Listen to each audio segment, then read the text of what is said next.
Dokter bilang tidak, Bapak ini sudah meninggal. Percuma. Ya alasan dokter, karena semua peralatan yang dipasang pada waktu itu, mulai dari oksigen, infus, bahkan alat-alat yang untuk mendeteksi nadi jantung, udah tidak berfungsi sama sekali. Hari pertama saya di rumah sakit, tetap aja masih ada perkataan dokter yang mengatakan, sudah tidak ada harapan, Bapak sudah tidak ada. Hari kedua, hal yang sama keluar. Hari yang ketiga, tetap juga dikatakan yang demikian. Tepat jam 12 malam, saya memberikan reaksi tanda-tanda kehidupan lewat tubuh jasmani saya. Saya batuk. Pikir mereka bahwa teriakan itu adalah teriakan dari keluarga saya, yang mereka katakan kami kira dia sudah meninggal. Tapi waktu itu ibu saya berteriak, dia hidup, dia hidup. Ya, salam sejahtera bagi kita semuanya. Kembali lagi bersama saya di channel ini, di Suara Kebenaran Channel. Salam damai bagi kita semuanya dan Tuhan Yesus memberkati kita. Amin. Saudaraku yang diberkati Tuhan, di dalam hidup kita ini tidak ada seorang pun yang tahu kapan Tuhan akan memanggil kita. Dan semua yang terjadi di dalam hidup kita ini juga kita tidak tahu, karena itu adalah semuanya rencananya Tuhan. Bapak ini divonis oleh dokter bahwa dia sudah meninggal karena semua organ tubuhnya sudah tidak berfungsi lagi. Tetapi pada hari yang ketiga Bapak Ibu, beliau ini sadarkan diri dan semua orang merasa heran karena menurut mereka bahwa ini mustahil ya Bapak ini bisa selamat dengan kondisi yang sangat mengenaskan. Bapak Ibu yang dikasihi Tuhan, melalui video ini Bapak ini bersaksi bahwa itu semuanya dia bisa lewati karena kuasa Tuhan, karena Tuhan Yesus yang dahsyat. Bagi manusia mustahil dia akan selamat, tetapi bagi Tuhan tiada yang mustahil. Oleh sebab itu Bapak Ibu, seperti apa kesaksian dari beliau ini? Marilah kita dengarkan cuplikan video yang berikut ini.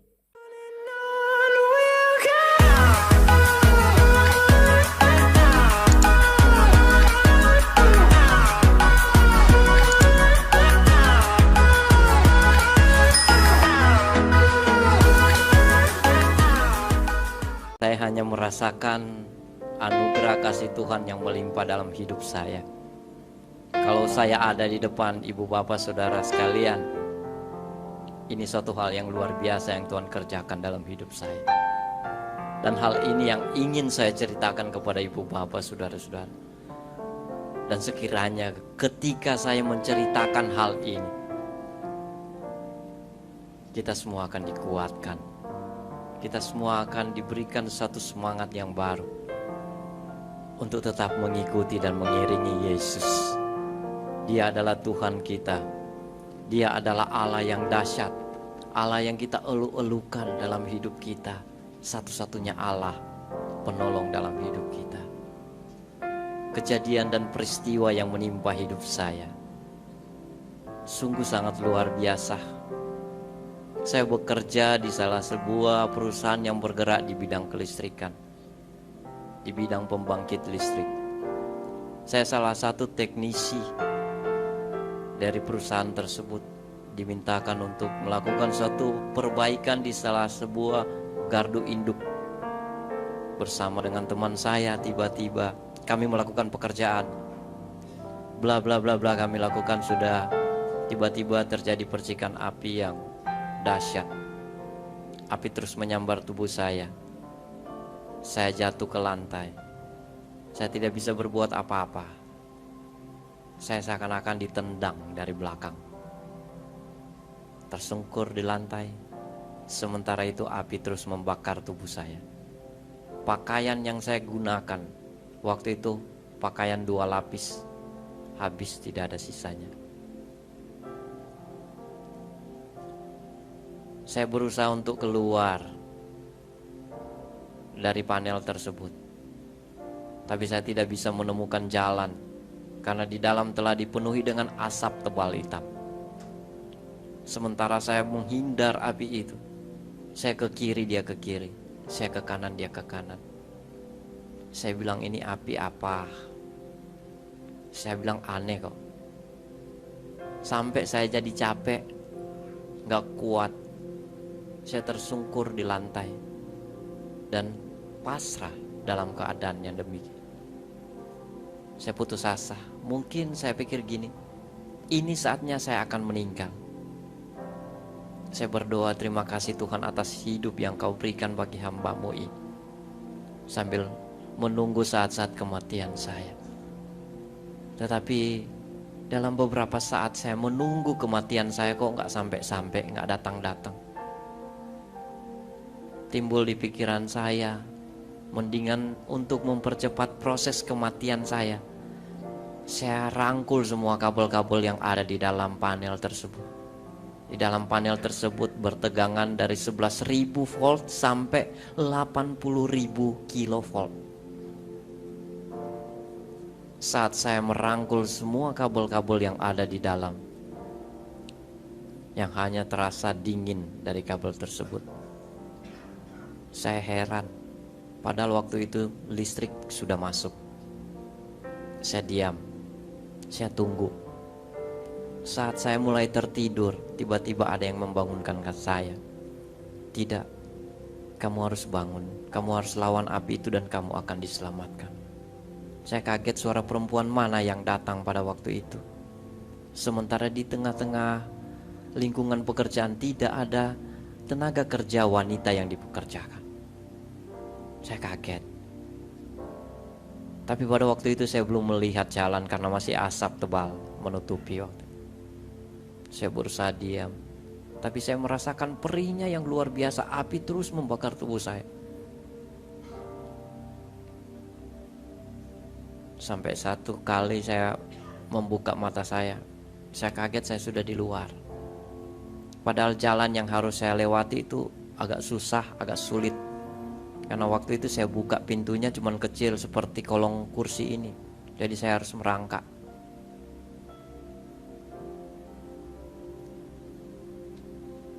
Beberapa lama kemudian teman-teman saya datang menghampiri saya. Mereka belum langsung mendekati saya. Dari jauh mereka berteriak. Dengan sebatang kayu mereka mencongkel tubuh saya. Mereka takut melihat keadaan saya. Jangan-jangan saya masih terkoneksi dengan aliran listrik. Setelah saya bersuara, saya berkata, tidak, saya sudah aman. Baru mereka datang. Mereka menggotong saya. Tapi saat mereka menggotong saya, kulit-kulit yang ada, daging sudah mulai terkelupas semua. Mereka semua berteriak, nangis melihat keadaan saya. Mereka memanggil nama saya. Bawalah saya ke rumah sakit. Rumah sakit pertama sudah tidak bisa memberikan pertolongan apa-apa. Maka dibawalah ke rumah sakit yang kedua. Rumah sakit yang kedua pun baru aja di depan pintu gawat darurat, si dokter sudah mengatakan, Bapak sudah meninggal, mendingan kalian pulang, beres-beres rumah untuk persiapan upacara pemakaman Bapak yang kekasih. Ibu bapak. Namun terjadi dialog antar teman-teman bersama dengan dokter itu. Mereka katakan, tidak dokter, dia harus rawat rumah sakit ini karena dia masih hidup. Dokter bilang, tidak, Bapak ini sudah meninggal. Percuma. Ya alasan dokter, karena semua peralatan yang dipasang pada waktu itu, mulai dari oksigen, infus, bahkan alat-alat yang untuk mendeteksi nadi, jantung, udah tidak berfungsi sama sekali. Tapi keyakinan teman-teman saya bilang, enggak, dia masih hidup. Tapi oleh karena desakan dari teman-teman, dokter bilang, oke, silakan cari tempat sendirilah. Maka didapatilah sebuah ruangan tersendiri buat saya. Hari pertama saya di rumah sakit, tetap aja masih ada perkataan dokter yang mengatakan, sudah tidak ada harapan, Bapak sudah tidak ada. Hari kedua, hal yang sama keluar. Hari yang ketiga tetap juga dikatakan yang demikian. Tapi pada hari ketiga, saya ingat cerita Tuhan Yesus. Bagaimana dia hari ketiga. Hari ketiga dia bangkit. Dan tepat jam 12 malam, yang sebelumnya saya mengalami suatu situasi yang aneh. Saya sedang berjalan-jalan di sebuah taman. Waktu itu sudah hampir gelap. Tubuh saya, baju yang saya kenakan memang compang-camping, kotor. Dengan kepala yang tertunduk, saya jalan tanpa arah. Saya tidak tahu mau kemana waktu itu. Tapi saya bertemu dengan seorang yang bertubuh besar, mengenakan jubah yang luar biasa. Dia datang menghampiri saya. Dia hanya memperhatikan saya.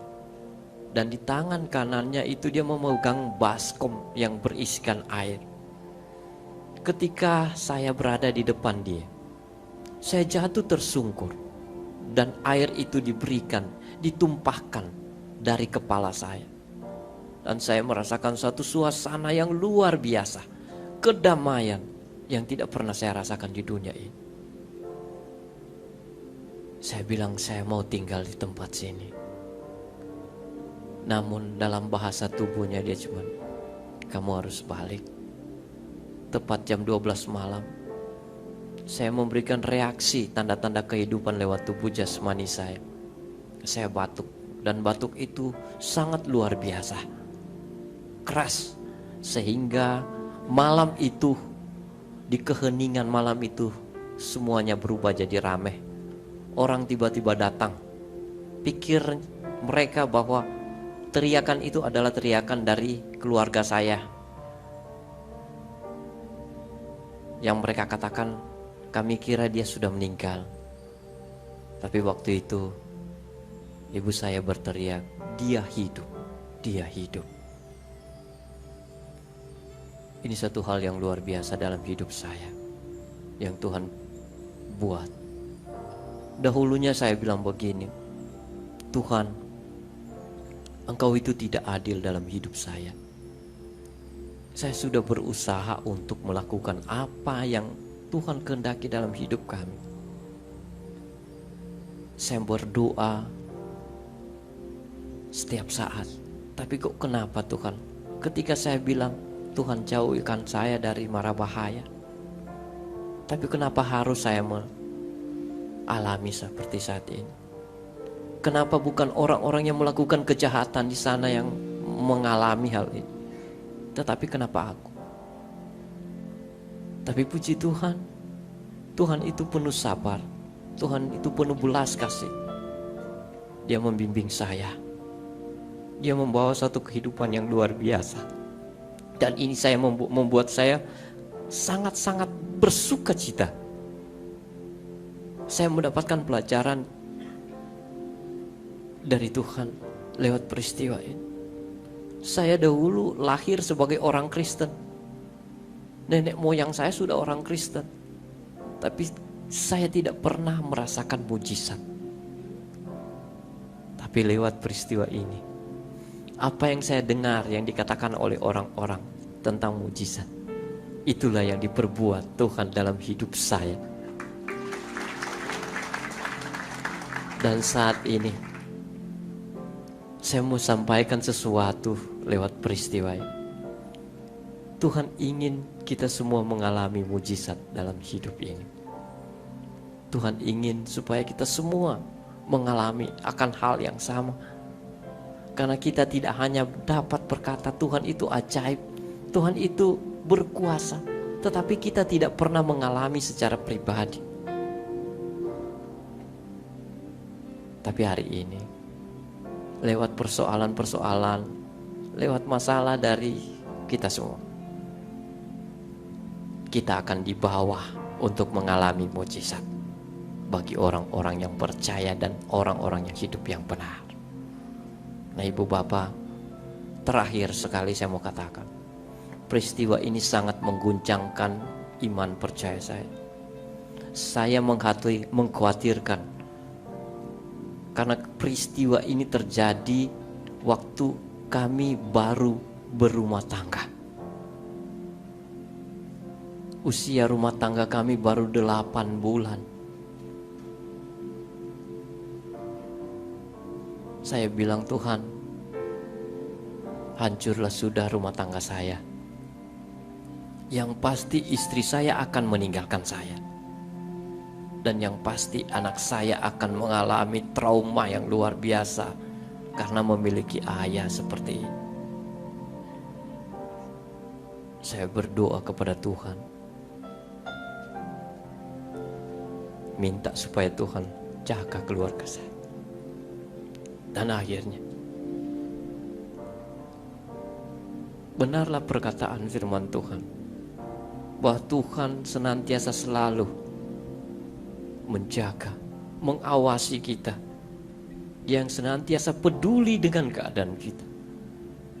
Dia tidak mau kehilangan apapun dari kita. Sampai hari ini saya mau katakan, istriku tuh masih tetap setia, walaupun saya tidak pernah memberikan nafkah. Dan anakku yang Tuhan titipkan menjadi satu penghiburan yang luar biasa, sehingga saya mampu berdiri di depan sini. Kalau dahulu saya nggak bisa, tapi oleh karena kedua orang yang menopang hidup saya, mereka tidak menolak dengan keadaan saya. Dan itulah satu keberuntungan hidup saya karena percaya kepada Tuhan Yesus. Saya mau ajak kepada kita semua, mujizat masih ada dalam hidup kita. Tuhan sanggup untuk melakukan segala perkara dalam hidup kita. Percaya. Kiki